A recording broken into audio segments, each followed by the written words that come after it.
divulgação de conhecimento, e eu acho que é fundamental que isso se mantenha, né? Acho que é importante. Uma coisa que foi falado aqui, alguns pontos que eu achei extremamente importante e que eu queria ressaltar, e tem um ditado antigo que diz: se ficar o bicho pega, se correr o bicho come. Eu não sei se vocês sabem como é que completa esse ditado, mas é: se juntar o bicho foge, né? Então esse trabalho que a gente fez de biológico contra químico, separado não dá nada, é junto.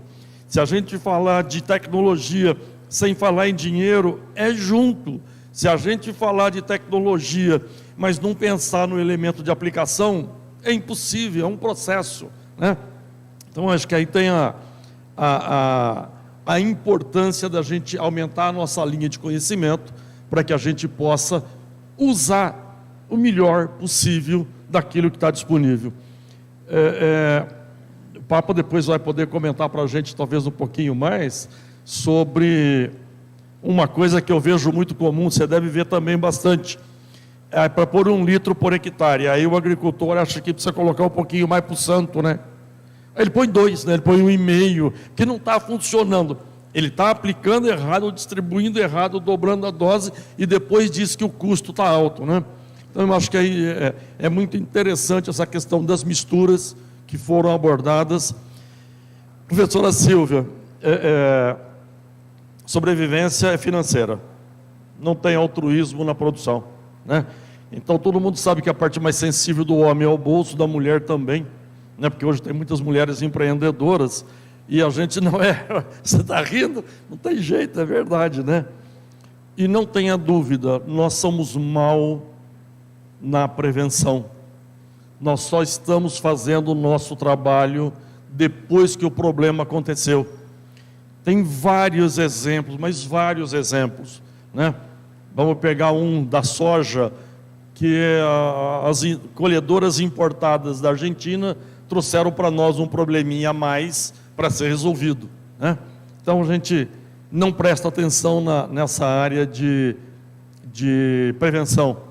E por falar em prevenção, a importância de manutenção, talvez preventiva, mas um negócio que se chama preditiva, a acompanhar o desgaste. Ninguém deveria trocar o bico só porque deu X horas. Porque se eu trabalhei com cobre na pressão alta, o desgaste é 1. Se eu trabalhei com um produto que é uma solução, uma emulsão oleosa com pressão baixa, o desgaste é outro. Então a gente precisa de fato olhar para as nossas máquinas, pensando nesse sistema de manutenção. E aí eu encerro a minha observação do que foi apresentado e abrindo aí para quem quiser fazer alguma pergunta. Então, estamos abertos. Gustavo, levantou a mão, hein? Quem dá mais? Quem dá mais? Aqui, ó. Thomas tem uma pergunta para a gente aqui. Boa tarde a todos. Meu nome é Tomás Matu, sou engenheiro agrônomo, tenho doutorado em tecnologia de aplicação. Fico muito feliz em o Mosca prestigiar um tema tão importante e, ao mesmo tempo, fico preocupado de ver o auditório vazio com um tema tão importante. Eu queria saber da mesa como transmitir a importância da tecnologia para o produtor.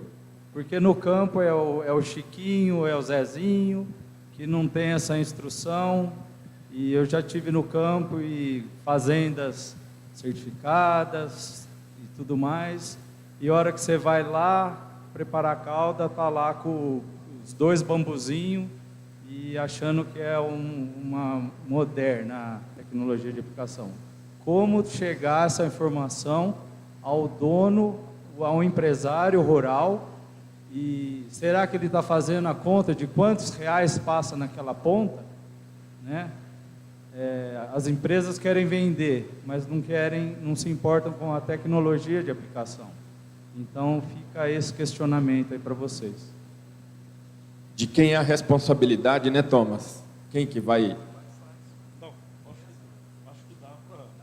Bom, eu acho que todo mundo vai falar, a pergunta é boa, Mas se você atentar para o tema desse workshop, da pesquisa no campo da pesquisa do laboratório para o campo, e é a parte mais deficiente. Nós temos a indústria, por exemplo, que desenvolve os produtos, que faz a pesquisa, e nós temos depois a assistência, que é deficiente e acaba não chegando, ou a maioria dos produtores não são tão profissionalizados. Então, à medida que ele vai se profissionalizando, que ele vai entendendo, que ele vai colocando mais na ponta do lápis, e ele começa a perceber os gargalos que ele tem, e aí isso daí melhoraria. Agora, a chegada da informação no campo, ela é deficiente. E, inclusive, quem faz assistência técnica no Brasil é o agrônomo da revenda, é o agrônomo da cooperativa, é o RTV que vende os insumos. Tanto é que hoje os RTVs têm que conhecer muito o que eles vendem.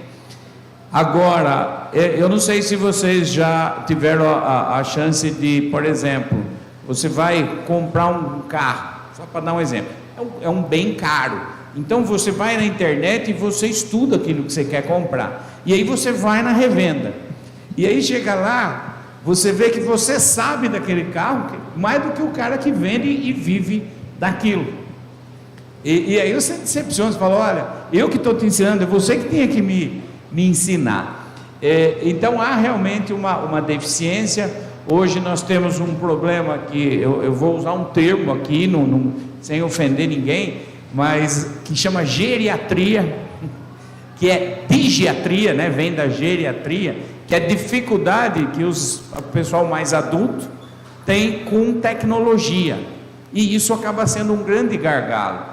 E eu acho que isso vale para todo mundo, né? Eu acho que todo mundo aqui, mesmo os jovens, ele já começa a largar mais a parte de tecnologia, e o molecão mais novo que é o bicho que mexe ali, né?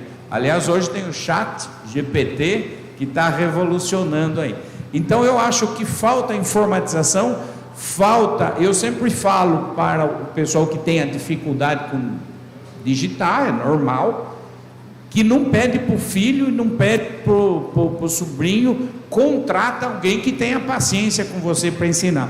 Então, um dos gargalos é esse, vem a máquina, ele sabe bem, acho que é isso, que lida direto com máquina, e um operador de máquina é complicado, a pessoa tende a não ler o manual, a não tem interesse, e aí acaba contribuindo bastante para isso que você falou. Então, pode falar, depois eu vou falar. Eu tenho uma visão assim mais de macro, né? Apesar de já ter sido produtora rural também. Eu produzia leite, na época que o governo, inclusive, eliminou os preços mínimos para leite, então foi um desastre, né? Produzir leite já é complicado numa situação dessas. Mas, assim, de toda a experiência que eu já tive trabalhando com esses assuntos, que são assuntos, né, delicados e que envolvem muito, você ter que absorver aquela informação que não é não é tão natural absorver, que é a questão ambiental, são essas nuances, né, desses cuidados, que passa muito por educação, no sentido bem amplo de educação, né? Eu acho que o que a gente precisava muito retomar é um grande planejamento de extensão rural, não deixar apenas nas mãos das empresas, né? Eu concordo com o Papa, muito hoje do que está chegando ao produtor chega pelas empresas, alguma coisa pelas cooperativas, na associação, mas a gente tinha que cultivar, fazer um planejamento de um serviço de extensão rural forte. Não é a extensão rural da década de 70, dos anos 80, quando eu estudei na faculdade. É uma extensão rural onde o indivíduo vai estar preparado para fazer essa conexão, inclusive com a tecnologia que o Papa falou, né? Ao trabalhar a questão de manejo integrado de pragas, trabalhar a questão ambiental, né? É um processo de educação. Então, eu acho que é isso que a gente precisava, porque tem que ser uma política de Estado. Né? Isso tem que acontecer, na minha opinião, por uma força maior que faça isso acontecer no Brasil como um todo. Enfim. Perfeito. Só fechar um leve raciocínio, não digo nem complementando, que está completa todas as discussões de vocês. Mas pensando assim, tudo se resume a uma questão: comunicação. Falta eu comunicar para o meu cliente e monetarizar as perdas. Já vi muito consultor, muito técnico de revenda e de empresa muito bom ir lá fazer um belo de um trabalho e quem tinha de ficar sabendo não ficou sabendo. Esse é o primeiro ponto. Até mídias sociais pode ajudar muito. Segundo ponto, interlocução entre as fazendas. Marquinhos, eu sou operador, né? Marquinhos, o Zezinho que é gerente tinha que estar aqui. É o que eu mais escuto. Estou falando para ele trocar essa mangueira já faz 2 anos. Faz 2 anos que ela vaza. Ou seja, faltou o quê? Comunicação efetiva dentro da fazenda. Então, assim, e a terceira, o dono da fazenda. Às vezes eu quero, o gerente quer, o dono não quer, que não passa no crivo financeiro. Aí o que eu explico nas fazendas? Vamos monetarizar. Quanto custa uma válvula antigotejo? R$6 o diafragma. Quanto custa uma válvula antigotejo pingando gota a gota, 2.000 horas de trabalho da máquina? R$150 mil. Juntando produção, juntando tudo. Né? O que ia gerar em produção. Então, assim, são alguns pilares. Primeiro, nós, profissionais da área, temos que aguçar o nosso potencial didático. Isso é um oceano. A hora que o nível é lá em cima, levanta a régua onde der. Estuda muito para isso. A hora que o nível técnico de execução é lá em cima, mas o nível de oportunidades for menor do que o nosso, o seu, o dele ou o meu, mas na execução é uma equipe de alto nível, que, por exemplo, é o Marquinho, que é o melhor tratorista da região, só que eu não tive a oportunidade de estudar até a 8ª série. Como que você vai ensinar fisiologia de plantas para ele? Gente, é um oceano de oportunidades com ondas altas, baixas, mas é possível navegar nele. Quando a gente sai cedo de casa, o que a mãe da gente fala? Que ele tem o privilégio de ter mãe. Cuidado, filho. Fala, nossa mãe, desde que eu nasci, minha mãe está falando isso. Cuidado com a estrada, eu sou o melhor motorista de Araguari. Mas sabe por que ela fala isso? Para mim não esquecer. Então tem que falar lá e saber falar. Aí vai desenvolvendo. Se a mesa me permite fazer só uma colocação, Tomás, eu acredito que nós, como extensionistas, que trabalham com a consultoria, aqui o Takal, que é um consultado nosso, a gente já fez dinâmica de campo com o Bill, com o Marquinhos, chamando as fazendas que a gente assiste, para a gente tentar catequizar esse pessoal que o Marquinhos fala, e a dinâmica é muito boa. Né? Então, hoje, cabe a gente também, na parte da extensão, procurar também. Né? Por isso que a gente, eu acho que nós conseguimos fechar com chave de ouro. Lembra, Pablo, por que eu falei que a sequência era importante? Né? Então, eu acho que cabe a gente, né, Ronaldo? Ronaldo, como extensionista lá no norte de Minas, também fazer isso com os consultados, que dá muito certo. Né? Mas, perguntas? Aqui, o nosso diretor, Sérgio Bronze. Boa tarde, pessoal. Muito bom, obrigado pela toda a informação que vocês trouxeram para a gente e estar aqui no nosso evento. Muito obrigado. Marcos, me ajuda. Você colocou, o parceiro aqui também, sobre a troca de filtros, o Papo colocou agora há pouco sobre o uso de um ou outro defensivo que dá desgastes, né? E isso altera o tempo de durabilidade de um bico. E eu tenho uma dificuldade de avaliar esse desgaste. Então, você colocou agora para pouco, se entope para um ladinho, já vai continuar jogando água. Você leva um tempo para perceber que aquilo está ruim. Então, você tem uma metodologia, você tem uma forma que facilite identificar esses desgastes, essas falhas. O Pio vai me ajudar também depois. É o seguinte, lembra do avião?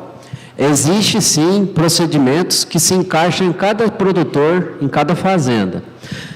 Não adianta eu identificar o entupimento somente com a coleta de vazão bico a bico, que pode ser feito desde com o fluxômetro, aquele de bolinha, ou com o fluxômetro digital, ou também com um caninho e um balde, né?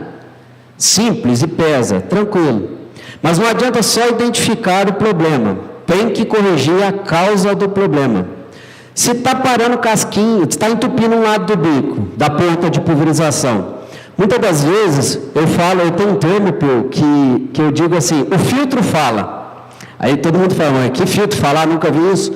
Gente, antes de limpar ele, vê o que tem ali. Você vai achar semente de eucalipto, você vai achar folha de cibiperuna, semente de cibiperuna, você vai achar tudo, areia, terra. Achou o que tem ali? Vai lá na causa, ou é a nossa água. Filtra a água que está entrando na caixa, filtra o que está saindo da caixa para dentro do pulverizador, vai corrigindo. Agora, para avaliar o desgaste, além da coleta e o padrão de catálogo, né, as metodologias no Brasil hoje trabalham em torno de 10% de desgaste, né, que se for ver já é muito também, depende do grau que você está fazendo. Mas eu tenho duas metodologias. Eu coleto. Às vezes o bico dá bom a vazão dele, em litros por minuto. Só que eu também ligo a lanterna no cair da tarde, de EPI certinho, e olho contra a projeção do cone. Se tiver arranhado assim, eu troco a ponta também. Eu oriento o pessoal a fazer isso. Mesmo que ela esteja dentro da vazão que eu coletei. Porque ela está dando um padrão de gota muito desuniforme, e eu preciso de gotas uniformes. Nos catálogos de ponta está escrito assim, para os cones vazios na turbatomização. Ideal para turbatomizadores por conferir uma grande quantidade de gotas finas e uniformes. Um bom adjuvante, por exemplo, melhora a uniformidade de gotas muito, mas a ponta tem que estar boa, tem que ajudar na pressão certa indicada para isso. Eu concordo com o que o Marcos colocou, eu acho que isso é importante, mas eu tenho proposto também uma outra alternativa, que não é só o olhar de um bico entupido, porque é verdade, um acidente de entupir um bico num turboatomizador é muito difícil de se ver, só vê depois de muito tempo, ou se alguém, não é simples de ver. Agora nós temos uma série de outros problemas que ocorrem na máquina durante a minha operação. O carro de vocês tem manômetro? O carro de vocês tem ou não manômetro? Tem manômetro. Ele mede a pressão do óleo, né? Se a pressão subir ou se a pressão baixar, saiu daquele padrão, tem algum problema. Onde está o equipamento que mede a pressão do nosso pulverizador? Nas costas do tratorista. Então, um elemento extremamente simples, um manômetro na posição em que o operador enxerga. Filtro de linha começou a entupir. O que acontece com a pressão no manômetro? Começa a subir. A pressão começou a baixar, tem vazamento. Está acontecendo alguma coisa. Final de tanque, estou passando numa topografia mais ou menos desuniforme, você vê, o manômetro sobe de uma vez, baixa de uma vez, sobe, e de repente para, você fala, opa, estou no final do tanque, válvula da minha bomba quebrou. A bomba de pistão, o manômetro dá uma pequena vibração, ela ocorre, muito pequena, ela ocorre. Quebrou uma válvula, essa vibração começa a aumentar, quebrou a segunda, começa a aumentar. Eu descubro no campo que o cara só troca o dia que ele já mandou o regulador de pressão no fim e fala, a bomba não está aguentando mais. Tem 3 válvulas quebradas, fala, não podia dar mesmo, até o fim da picada. Então, uma das técnicas que a gente vem propondo é a adoção de manômetros que podem ser digitais ou mesmo analógicos, no campo de visão do operador. O operador tem que estar entendendo como está o consumo energético desse pulverizador durante o trabalho, tá? É uma das possibilidades Dá para discutir bastante depois sobre isso. Mais aqui, nosso amigo Fred, e nosso amigo. Sou Frederico, minha pergunta é para o Marquinhos. O que você acha sobre diferentes angulações de pontas no turbo-atomizador? Mais uma vez, eu e o Pio, nós vamos discutir juntos, viu, Pio, para ajudar. Eu particularmente, né, eu tenho trabalhado, são poucas as possibilidades de pontos de pulverização que tem variação de ângulo. A mais conhecida é 40, 60 e 90, dentro da mesma faixa de vazão. Ou melhor dizendo, deveria ser, né, mas dá diferença do menor ângulo para o maior. Já peguei em alguns casos, mas tudo bem. Quando você fecha o ângulo de uma ponta de pulverização nos pontos mais longes da planta, você permite que essa saída da ponta seja mais acelerada e que, com o ângulo de ataque menor, o fluxo de ar consiga arrastar por mais tempo a gota, sem que ela saia. Porque se pegar um ângulo de 80 ou 90, a saída dos pulverizadores é em torno de 10, 15 centímetros. Às vezes ela abre tão rápido que ela escapa para trás e a própria turbina acaba puxando de novo. Então eu gosto bastante de colocar angulações menores do terço superior, ou seja, nos dois primeiras pontas, ângulo 40, por exemplo, venho depois 60, venho descendo com 90 ou mantenho 60, depende do espaçamento da lavoura, quantidade de pontas no ramal, e fecho com angulação menor embaixo. Mas assim, gente, ajuda, mas não é a solução de tudo. Não pense que porque se pôs um ângulo 40 que vai chegar no ponteiro perfeitamente, plenamente, que não vai. Até eu mandei uma foto para o Pio essa semana de um produtor que pôs uma haste, pôs uma barra em cima e pôs 3 pontas de pulverização jogando de cima para baixo. Já vi de tudo para tentar atingir ponteiro na região do Cerrado. E assim, gente, eu acredito muito no fluxo de ar descendente jogando gotas ali, para lutar contra o próprio fluxo de ar da turbina, porque a própria turbina, o ângulo da planta em relação ao ângulo da turbina é diferente, né? A turbina, a maioria das turbinas, né, sem ser a turbina de coluna reta, está assim, a planta está assim, então se você pegar a tangente ali, a tendência é sair reto, não é fazer a curva ali. Tudo que a gente puder fazer vai ajudar. O ângulo 40 é uma solução, tá? Mas pontas de pulverização que dão um padrão de gota bom, de valor até mais alto, dá muita diferença, né? Também, não só o ângulo. Se puder dar uma... Toda vez que você mexe no ângulo de um bico da mesma vazão, você mexe em tamanho de gota, né? Então você tem gota maior em cima, menor e depois menor no ângulo de 90 graus. Não tem jeito. Mesma vazão, a gota lá fica maior, o que evita um pouco desse desperdício. Mas nesse caso, eu acho que é uma boa alternativa, mas eu me deparei com um problema. São todas da mesma cor, o cara limpa, lava, mistura, põe, de repente tem uma de 40 no meio, uma de 90 lá em cima. Você chega e fala, meu Deus, isso é toda hora. Para, vamos começar tudo de novo. Mas eu vou falar só uma coisa que eu acho importante. Eu tenho uma carga de 600 quilos, 700 quilos. Eu tenho uma caminhonete, uma Maroc, uma Hilux, uma S10, Ranger. Posso pôr lá atrás essa carga? Posso, né? Tranquilo, vou embora. Agora eu tenho uma carga de 10 toneladas, eu posso pôr lá atrás? Eu não entendo como é que o cara pega uma turbininha que tem 1,5 metro de altura, me coloca num pé de café que tem 4 metros de altura e fala, eu quero que chegue lá. Não é ângulo, não é bico, não é outra máquina. Nós não temos condições de pegar essas turbinas baixas e colocar num café de 3 metros de altura, 3,5 metros de altura e falar que nós vamos controlar bicho mineiro. Esquece. Falar que nós vamos controlar a água da leprose, pode pôr 3 mil litros d'água, esquece. Nós não temos condições de distribuição de ar para fazer isso. Então aí fica um alerta no sentido de nós precisamos investir em máquinas que tenham saídas de ar mais uniformes.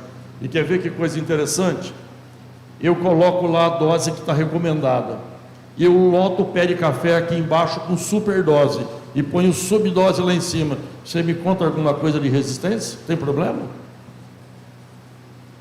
Pepino. Vamos falar de custo? Eu gastei o dinheiro. Eu pus na planilha com toda a fórmula matemática. Eu gastei. Mas por que eu não tive o resultado? Porque eu distribuí mal. Nós estamos analisando hoje, se eu tiver uma área que vai precisar 100 unidades de produto, se eu gastei 100 unidades de produto, eu chego, parabéns, vou te dar um prêmio porque você exerceu um excelente trabalho. Era para gastar 100, não sobrou meio litro e não faltou meio litro. Na planta eu distribuí tudo errado. Eu falo, beleza, né? Uma mão na frigideira, outra mão no gelo. Falo, temperatura deve estar nos 30 graus, está gostoso, né? Com as duas mãos queimadas. Ok? Mais uma pergunta aqui. Boa tarde, meu nome é Mariana. Marco, eu queria te fazer uma pergunta. O que você acha a respeito, falando de tecnologia de aplicação, sobre as pulverizações com eletrostático? Muito boa. Nós dois de novo, viu? Eu começo, você finaliza, né? Lembra que você falou? Que se correr o bicho pega, se ficar o bicho come juntos, nós vamos o bicho foge. Mas vamos lá. Toda tecnologia, ela é muito válida, né? A tecnologia eletrostática, onde você carrega a gota com uma carga contrária do seu alvo, e positivo e negativo se atraem, né? Isso tem uma lógica de engenharia, de física, muito interessante. Mas, obrigatoriamente, você tem que baixar o volume de calda para que isso funcione com efetividade.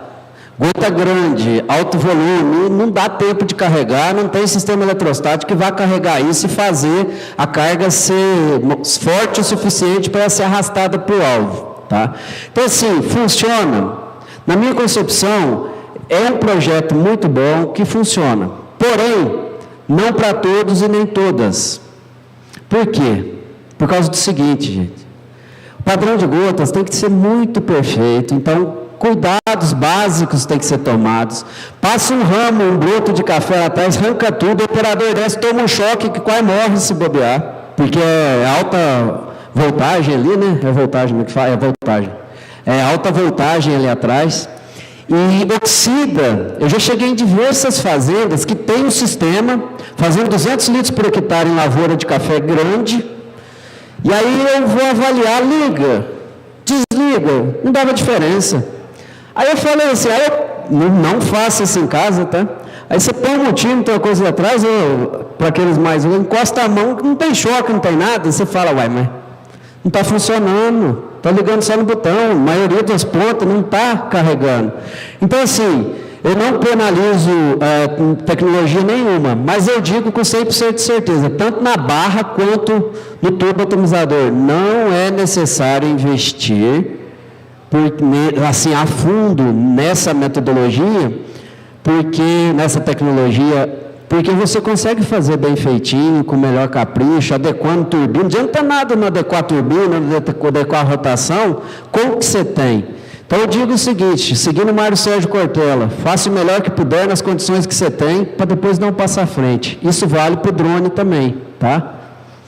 Drone é muito bom, mas nós temos que aprender a trabalhar com ele agora e fazer o negócio realmente funcionar. Senão nós vamos derrubar o drone antes de voar. Literalmente, derrubar a tecnologia. Bill vai comentar? Toda tecnologia boa, ela se mantém ao longo do tempo. Em 1978, Tomomassa trouxe da Inglaterra o Eletrodim. E eu estava fazendo faculdade de Jaboticabal, estudei o Eletrodim. Acho que é o primeiro pulverizador eletrostático disponível para a agricultura, né? Foi criado pela Imperial Química, né? É um velhinho pra caramba. Essa tecnologia nunca se sustentou pelos problemas que ela tem operacionais. Eu faço no laboratório um milagre, mas quando eu ponho no campo, eu não consigo fazer. Não vou repetir tudo que ele disse, porque é exatamente isso que acontece. Antes de passar para o Garotinho a última pergunta e as suas considerações finais, eu vou fazer uma pergunta para o Geraldo Papa. Há um tempo atrás, nós perdemos a molécula cartap para o bicho mineiro, de tanto que se usou. Você falou uma coisa que às vezes preocupa, no sentido de falar assim, se você for aumentar um pouco da dose extra dose, se eu entendi, me corrija, de bula, para a gente procurar o pessoal das empresas. Como que fica a parte de resíduo, residual? Entende-se que eles já estão fazendo esse trabalho, é isso? E, por exemplo, qual que seria a dica para a gente não perder, uma vez, pode citar sem problema algum, eu acho que o trabalho mais bem feito que foi feito foi em relação ao Envidor. O Envidor ficou tanto tempo no mercado, você trabalhou tantos anos com ele e não teve resistência ao ácaro. E aprendi com você, talvez o pessoal não saiba, foi meu professor, que o ácaro da leprose ele é muito suscetível à resistência. E não se perdeu. Então o que foi feito? Por que ficou tanto tempo? Porque agora vai começar a perder, estão usando ele para tetraniquídeo. Então eu acho que é isso que falta da gente um pouco também, né, desse conhecimento. O que você pode nos ajudar? Como que a gente deve seguir? Você está falando que está vendo molécula nova para broca, alguma coisa do tipo, para bicho mineiro. Como que a gente poderia estar trabalhando? Bom, muito bem. A questão de dose ou do resíduo, o resíduo é feito com muita segurança, ou seja, com muita sobra. Agora, quando eu disse também que a empresa está trabalhando para ajustar a dose, ela tem que fazer isso em termos oficiais, ou seja, existe uma norma no Ministério para proceder essa mudança de dose.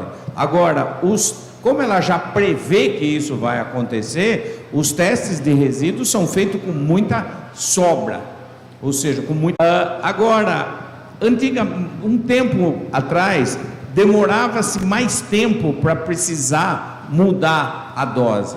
Então a gente dizia, olha, quando você precisar mudar a dose, é hora de você mudar de produto.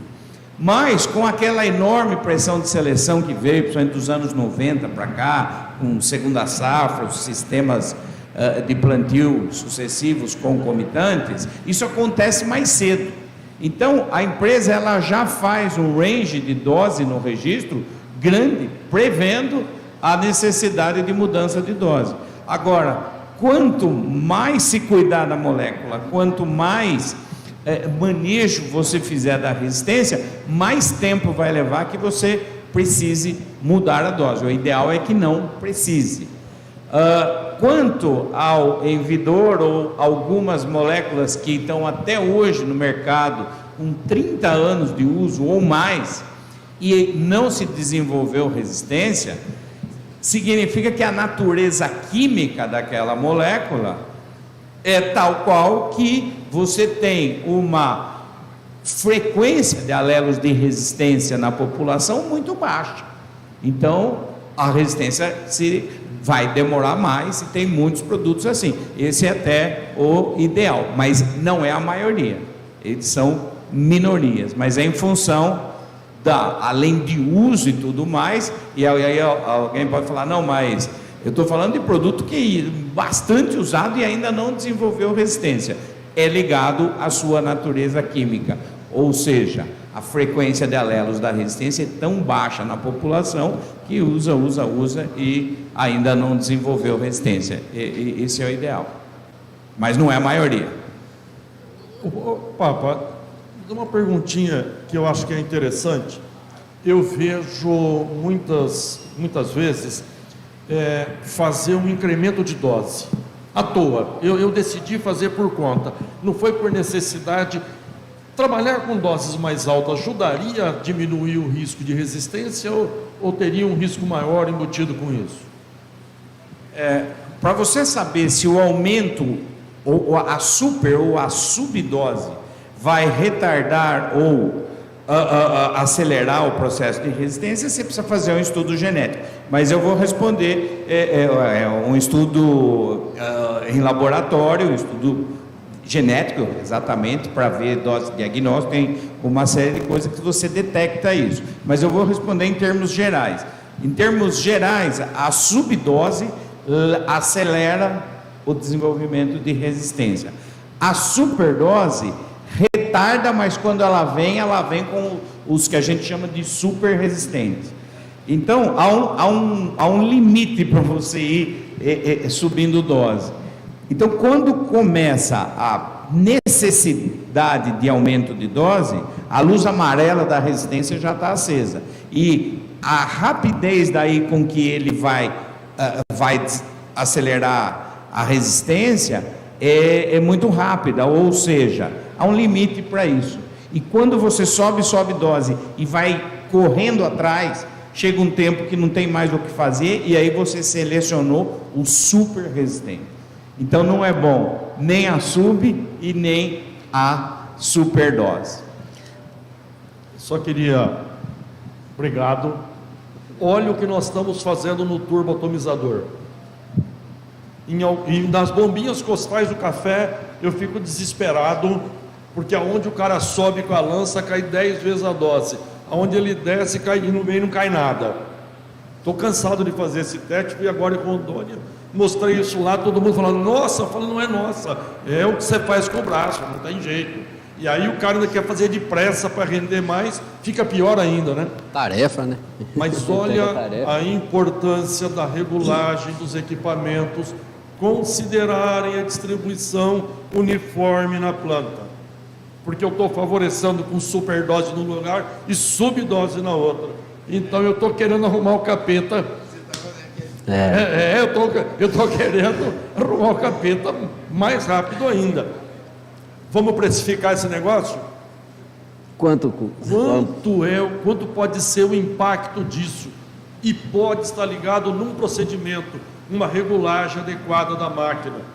Quanto tempo eu quero gastar para regular uma máquina? 5 minutos. Dá para fazer isso bem feito? É chute. O cara que chega lá, acerta o volume de caldo e fala, sorta a bota, ele não regulou a máquina. Ele só regulou quanto ia gastar. Então, se nós não prepararmos a nossa equipe, se a gente como técnico, eu de vez em quando brigo com os consultores de café, porque eu digo assim, os consultores passam a receita direitinho do produto, da dosagem, da época de aplicação, mas o consultor que está recomendando o produto tem ido pouco na máquina, ver se a máquina entrega aquilo que ele planejou. Nós estamos deixando essa área para o operador. Tomás perguntou como é que faz para chegar. Nós técnicos vamos ter que chegar mais perto disso, né? Pensando em andrologia, adulto só aprende se fizer sentido, e uma das áreas de sentido é custo, é bolso. Eu tenho que fazer aquilo que você falou, fantástico. Se não chegar no dono da propriedade para ele falar, eu quero fazer, não vai fazer. A gente chega lá e convence a turma de baixo, mas se não convencer a turma de cima, não sai. Então é o seguinte, nós temos que estar envolvidos mais amplos nos processos. Nós estamos olhando fatiazinha, cada um na sua caixinha, e cada um na sua caixinha vai cumprir a sua meta, mas não vai chegar na meta final, que é o objetivo do fechamento da empresa. Ô Pio, eu tenho mais uns 30 segundos. Você vai considerar no finalzinho aí, porque é o seguinte, a doutora, nós temos que levá-la para Uberlândia, para avião. E nós temos uma pergunta aqui, pedir que seja rápida e a resposta um pouco mais objetiva. E o doutor Tom Júlio, que eu não posso deixar de prestigiá-lo, quer fazer uma pergunta. Boa tarde, pessoal. Ô Marco, em relação a esse direcionamento do fluxo de ar, que as turbinas não são perfeitas, a gente precisa atingir ponteiro. Alguma coisa sobre os pulverizadores com fluxo direcionado? O pessoal fala mãozinha. Um comentário a respeito disso. A regulagem dessas mãozinhas fica aberta para o ser humano. Então, a terceira vez que ela for, o cara mexer na posição dela, como que isso ficar? E um comentário breve, até quanto você acha que dá para reduzir vazão em café, acertando ponta, volume de gota, alguma coisa nesse sentido? Tá. Eu vou ser rápido. Primeiro, o sistema, vulgarmente falando, mãozinha, né? Para lavoura mais aberta, eu gosto. Lavoura fechada,